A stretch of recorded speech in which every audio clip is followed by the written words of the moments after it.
o ministro André Mendonça, ele afirmou que há 2 integrantes dessa organização criminosa, de Daniel Vorcaro, fundador do Banco Master, que ainda estão soltos.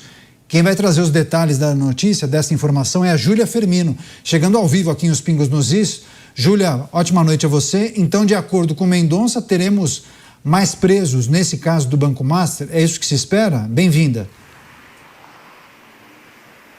Essa é a expectativa, viu, Caniato? Boa noite para você, para quem está com a gente aqui no Pingos nos Is, na programação da Jovem Pan. Hoje, então, o ministro André Mendonça, ministro do Supremo Tribunal Federal, disse que há 2 integrantes ainda desse grupo de Vorcaro, né? O Daniel Vorcaro, banqueiro do Banco Master, que ainda não foram identificados, não foram presos. Essa informação foi divulgada pelo portal Poder 360 e, de acordo então com André Mendonça, existe então uma turma com 6 membros, um grupo de WhatsApp de Vorcaro com os seus outros integrantes que seriam responsáveis por ameaçar de fato os desafetos de Daniel Vorcaro. Eles combinavam essas ameaças e depois partiam de fato para ação. Mendonça também disse que na data em que Sicário, aquele homem que estava ligado também a Daniel Vorcaro, que inicialmente a gente deu a informação de que ele estava morto, depois voltamos, dissemos que estava vivo e aí sim foi confirmada de fato a morte dele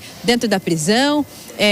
Ele então, na data em que foi preso, estava ligado, estava junto com 2 possíveis integrantes, outros integrantes desse grupo, o Turma, que era um grupo de WhatsApp em que rolava toda essa comunicação. Tudo isso foi dito hoje, como eu havia mencionado, no voto de Mendonça sobre a prisão do banqueiro, né? Que iria decidir de fato se Vorcaro continuaria preso ou seria liberado. Mendonça ainda chegou a dizer na oportunidade que há celulares de Vorcaro que ainda precisam ser investigados, precisam ser analisados e que com o Sicário foi apreendida no dia da prisão dele uma arma, inclusive, que era ilegal, que não poderia, enfim, estar circulando por aí, que não poderia estar em posse propriamente do Sicário. A gente segue acompanhando tudo por aqui, né, Caniato? Traz mais informações ao longo da programação da Jovem Pan, porque isso ainda deve dar muito pano para manga. Volto com você. É isso. Júlia Firmino trazendo detalhes do voto de André Mendonça e, inclusive, a menção de 2 integrantes que ainda estariam soltos. Obrigado, Júlia. Bom trabalho para você. A gente volta a conversar ao longo da programação. Deixa eu chamar os comentaristas para destacar essa questão que envolve a suposta organização criminosa chefiada por Daniel Vorcaro, e a informação é que há 2 integrantes dessa turma, né, como era chamada nesse grupo de WhatsApp, que estariam inclusive nas ruas. E há, claro, a expectativa de que novas operações sejam deflagradas para capturar esses 2 e possivelmente crimes estejam sendo cometidos ainda neste momento. Bem, deixa eu chamar, qual é a próxima dupla, se puder colocar inclusive em tela. Musa, claro que a gente tem trazido as informações referentes à investigação, só que uma discussão que vem sendo travada por muitos nas redações de jornalismo, mas também no ambiente jurídico, diz respeito ao avanço das investigações e eventualmente nomes que sejam citados ou documentos que impliquem integrantes, inclusive, do judiciário. E há uma grande dúvida sobre qual seria o posicionamento, ainda que muitos depositem, né, muita crença no trabalho de André Mendonça, mas há também uma descrença sobre o poderio de fogo da Suprema Corte em acabar julgando os seus pares. E aí entraria, claro, a figura de um outro poder, né, uma outra instituição, o Senado Federal. É preciso colocar sempre em perspectiva outras investigações para conseguir avançar da maneira como deveria? Veja, a gente tem visto muitas pesquisas saindo ultimamente. Uma das pesquisas, que são aquelas que pouco são noticiadas, mas tem muita coisa interessante para ser calculada, apesar de eu sempre questionar a forma como é feita, a gente sempre coloca aqui. Uma delas é, se não me engano, entre 66% ou 68% da população dizia que, ou disse que votará para um senador que apoie o impeachment de algum ministro do STF. Isso significa que o Supremo Tribunal Federal ele está na boca da população. Eu concordo muito com o Mota. A gente estava acompanhando em grupos aqui que a gente tem, seja de clientes meus, de investimentos, ou seja, clientes, ou seja, amigos, acompanhando como se fosse um jogo de futebol. Ora, votou 1-0, votou 2-0. Isso está na boca da população. Como eu falei outro dia aqui, pegue um Uber, vá num simples bar de rua, pergunte se o atendente não está acompanhando isso. Isso já tomou proporções assim inimagináveis para pouco tempo atrás e está realmente na boca das pessoas. Isso é uma pressão popular. Eu, particularmente, sou muito cético na mudança da política de dentro. Eu acredito que ela vem de fora. O Senado, como você muito bem colocou, ele reagirá única e exclusivamente se tiver uma pressão popular. Caso contrário, eles tentam e tendem a proteger o status quo, aquilo que é, digamos, comumente aceito. Estabelecer ali aquele corporativismo político e não permitir que os seus pares sejam julgados. Consequentemente, quando a pressão popular vem, obviamente, de fora, me parece que os políticos precisam entregar um mínimo que seja para satisfazer as pessoas, para que eles possam continuar, no mínimo, saindo às ruas. Isso eu estou falando as pessoas politicamente eleitas. E não o corporativismo dentro de juízes. Esses tendem a se fechar ainda mais, obviamente, e julgar os seus pares. Mas quando nós olhamos a história, sempre aparece alguém, Caniato, que entra para o ponto, entra para a história como alguém diferente. Será que esse não pode ser André Mendonça, seja pela pressão popular ou seja pelos seus próprios princípios? Espero que sim.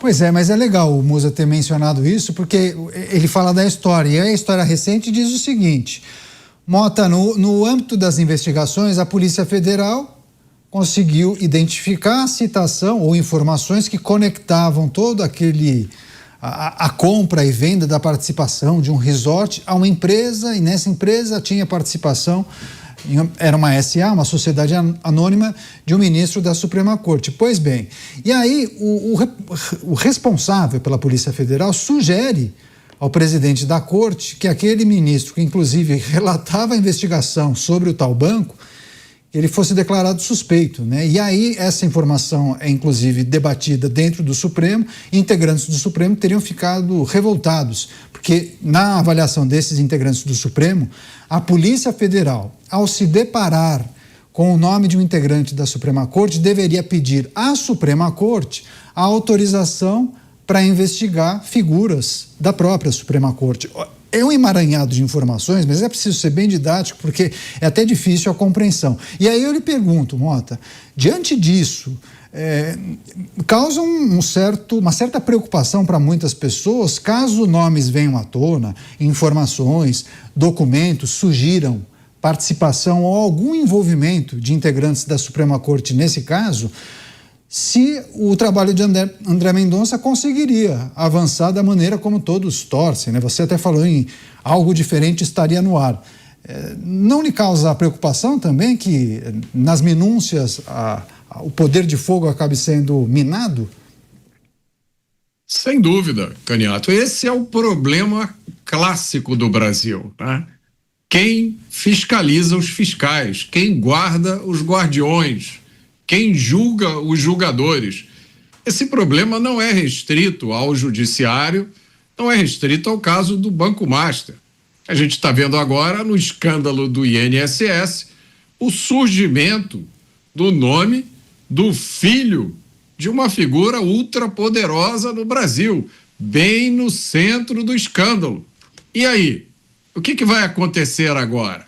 Será que essa investigação vai ser feita da mesma forma, como se essa pessoa fosse um cidadão comum, uma dona de casa, mãe de 2 filhos, que escreveu com batom em uma estátua? É evidente que não, porque a tradição brasileira é aplicar a lei de forma desigual, dependendo de quem é a pessoa. A Polícia Federal é uma excelente polícia, mas ela não é a República. A Polícia Federal não é milagrosa. A Polícia Federal sozinha não vai consertar as instituições do Brasil. Deus sabe o que os policiais sérios hoje na Polícia Federal e em outras polícias do Brasil estão passando. Eu conheço vários policiais que olham o que está acontecendo no Brasil hoje e ficam desesperados, porque é absolutamente inaceitável. Agora, Tudo indica que o ministro André Mendonça tem razão. Não é só o fato de que há integrantes da organização à solta. O que assusta é a possibilidade desses integrantes estarem ainda exercendo cargos no Estado brasileiro. Esse é que é o problema. E aí, eu vou encerrar o meu comentário com uma pergunta: será que esse Estado, que foi tão corajoso ao encarcerar donas de casa e senhoras de idade para defender o Estado democrático de direito, será que esse Estado vai demonstrar a mesma coragem para cortar as suas partes podres? Ou será que a podridão foi longe demais? Pois é interessante, né, quando a gente olha para essa investigação. E tem um outro aspecto que eu gostaria de tratar e debater com o Dávila e com o Cristiano Beraldo.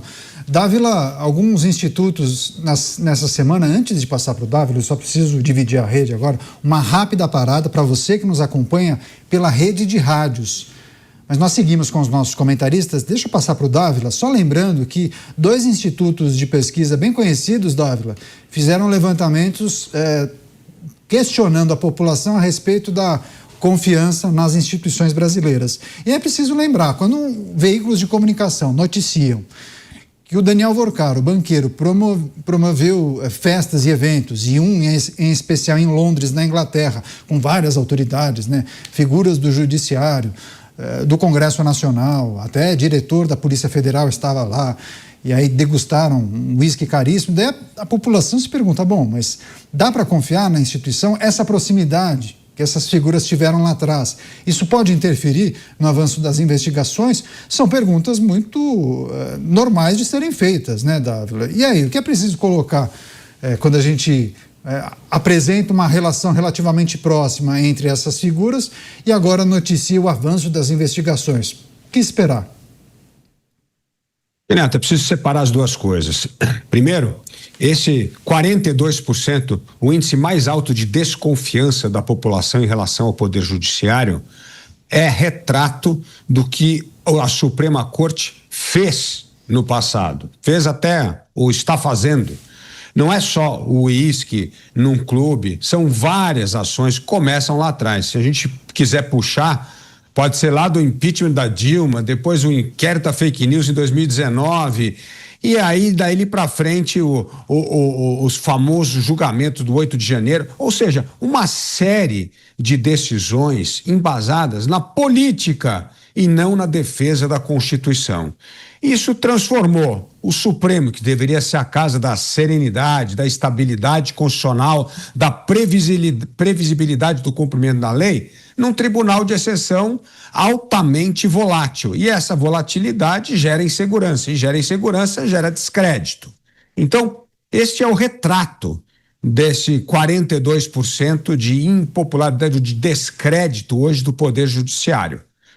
Agora vamos para o que está acontecendo agora. A melhor analogia é a guerra no Irã.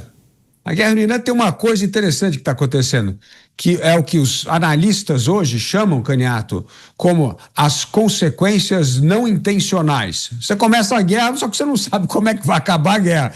Todo mundo achou que o ataque dos Estados Unidos ia fazer o Irã se render rapidamente. Não, o que o Irã quer agora é continuar escalando a guerra e pode jogar o mundo numa enorme crise de energia. Isso é uma consequência não intencional, ou seja, não havia isso no radar daqueles que inventaram o ataque ao Irã.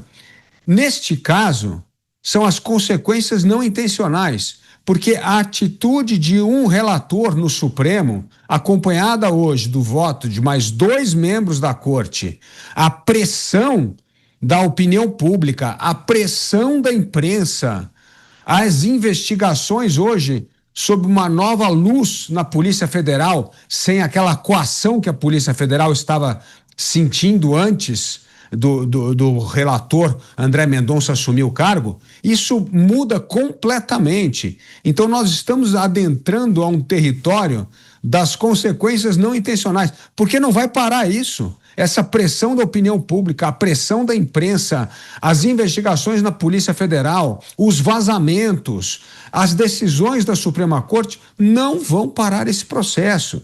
E nós não sabemos qual será ou quais serão os desdobramentos. O ponto aqui é que tudo o que nós olhamos antes como decisões isoladas no Supremo, acabou essa fase. Agora, existem outros atores, e esses atores você não consegue controlar. A informação está difusa, as investigações, vazamentos, tudo difuso. Você não sabe como se comportará as pessoas, os atores nesta peça. Por isso, temos de levar em consideração, a partir de agora, a história da guerra do Irã, as consequências não intencionais.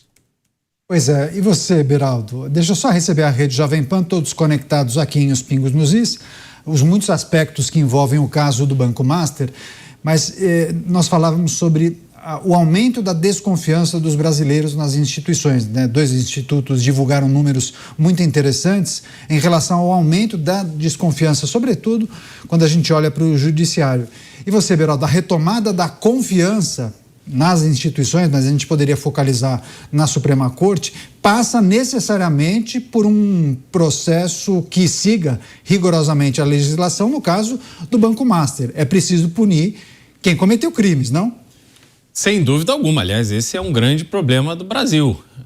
Só que, nesse caso, mesmo que haja consequências para aquelas pessoas envolvidas, a gente não vai apagar o passado. Aliás, um passado muito recente da Suprema Corte Brasileira, que gerou uma percepção tão negativa que hoje temos esses números aí, um patamar de menor credibilidade do judiciário junto à população. Isso foi sendo construído ao longo do tempo mediante uma série de iniciativas e decisões e comportamentos que a população foi assistindo. Agora, onde eu não tenho esse mesmo entusiasmo do Dávila é no fato de que uma coisa são as pessoas que acompanham pelas redes sociais, o noticiário, enfim, se manifestam, às vezes estão ali almoçando, assistindo ali o resultado do julgamento, aí tem ali um momento de vibração e tal, mas as pessoas não estão indo para a rua.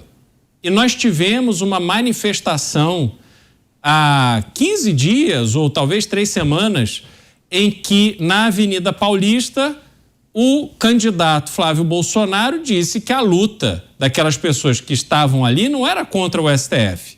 Bom, se a luta não é contra o STF, eu tenho que entender qual é a estratégia por trás dessas manifestações.